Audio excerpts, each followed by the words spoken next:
cold weather continues to have an impact on Catalonia, with snow turning into ice that must be removed quickly as olive growers fear great losses.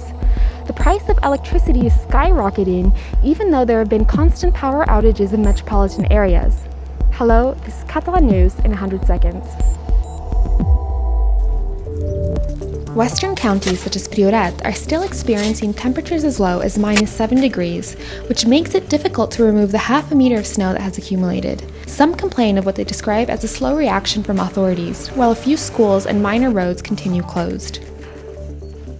Olive tree growers in the west and the south fear major damages to their crops. They believe they will have the biggest losses in 20 years as the trees in the area, which is known for high-quality oil, struggle with the weather.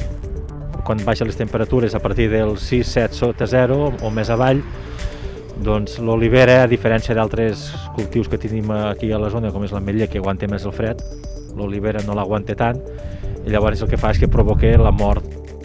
And coinciding with the cold weather, electricity prices are skyrocketing all over Spain due to a surge in demand. This comes as an overloaded electrical network has caused power outages in Barcelona and its surrounding areas. El cablejat és obsolet perquè hi ha un sistema de connexió elèctrica dels anys 70. Dels anys 70 és tercermundista.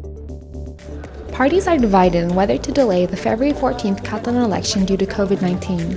The decision will be announced on Friday, while the FC Barcelona presidential vote set for January 14th is also under threat.